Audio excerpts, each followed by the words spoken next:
ములుగు జిల్లాలో రెండవ మహాసభల్లో CPM party జరుపుకుంటుంది. ప్రజా పోరాటాలతో నిత్యం ప్రజల్లో ఉండే సిపిఎం పార్టీ రాజకీయంగా మాత్రం ప్రజల మద్దతు కూడబెట్టుకోలేకపోతుంది. మహాసభల ద్వారా ప్రతి 3 సంవత్సరాలకు ఒకసారి సమీక్షలు జరుపుకొని రాబోయే రోజుల్లో బలమైన రాజకీయ పార్టీగా మారే విధంగా అడుగులు వేస్తామంటున్న తెలంగాణ రాష్ట్ర సిపిఎం పార్టీ కార్యదర్శి తమ్మినేని వీరభద్రంతో మా Warangal correspondent Chandrasekhar face to face. ద్వారా వారి కార్యాచరణ ఏ విధంగా ఉండబోతుంది, ఏ నిర్ణయాలు తీసుకుంటున్నారు తెలుసుకునే ప్రయత్నం చేద్దాం. సార్ నమస్కారం సార్. ఈ మహాసభల ముఖ్య ఉద్దేశం ఏంటి? ఈ సభల ద్వారా మీరు ఎలాంటి నిర్ణయాలు సమీక్షలు చేసే అవకాశం? ఈ జిల్లా సభలే కాదు, మొత్తం రాష్ట్రాల్లో అన్ని జిల్లాల మహాసభలు జరుగుతున్నాయి. దేశంలో అన్ని రాష్ట్రాల మహాసభలు జరుగుతున్నాయి. ఈ మహాసభల్లో గత 3 సంవత్సరాలుగా పార్టీ ఆధ్వర్యంలో జరిగిన ఉద్యమాలని సమీక్ష చేసుకొని వైఫల్యాలని అంచనా వేసుకొని రాబోయే కాలంలో ముఖ్యంగా కేంద్రంలో బీజేపీ అనుసరిస్తున్న ప్రజా వ్యతిరేక విధానాలు, మతోన్మాదం, నియంతృత్వం, మైనార్టీలపైన దాడులు, దేశ సంపదని కార్పొరేట్ కంపెనీలకు ముఖ్యంగా అదానీ, అంబానీని కట్టబెట్టే దుర్మార్గమైన వైఖరి, విదేశాంగ విధానంలో అమెరికాకు తొత్తుగా వ్యవహరించే పద్ధతులు, వీటన్నిటికీ వ్యతిరేకంగా ప్రజలను సమీకరించడం ఒక లక్ష్యంగా ఉంది.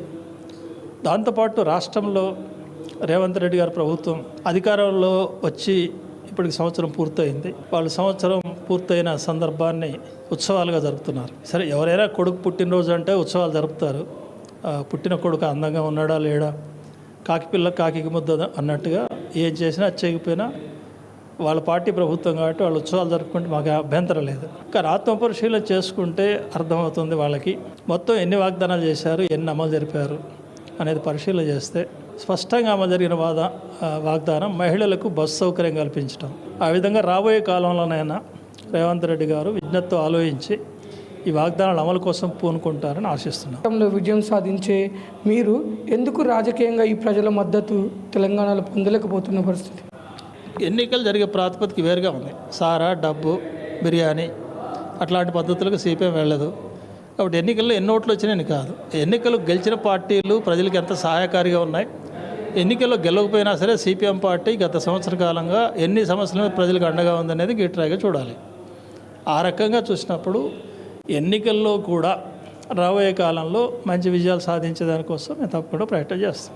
సార్, మనం ఇప్పుడు కేంద్ర ప్రభుత్వము కగార్ పేరుతో ఆదివాసులను అడవిలో నుంచి బయటికి పంపించేసి ఆ సంపద మొత్తం అప్పచెప్పాలని చూస్తుంది. దీనిపైన మీరు జాతీయ స్థాయిలో ఏమైనా ఉద్యమాలు చేసే అవకాశం ఉందా సార్?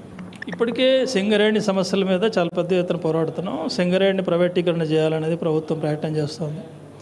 గనులన్నింటినీ ప్రైవేట్ వేలంపాట్లో పెడుతోంది. అంతకుముందు వ్యతిరేకించిన ప్రభుత్వమే డిప్యూటీ సీఎం పొట్టి విక్రమార్క స్వయంగా కేంద్ర మంత్రి కిషన్ రెడ్డి పక్కన కూర్చొని వేలంపాట్లు నిర్వహించాడు. కాబట్టి వీళ్ళ వైఖరి ఏంటని స్పష్టంగా అర్థమవుతుంది.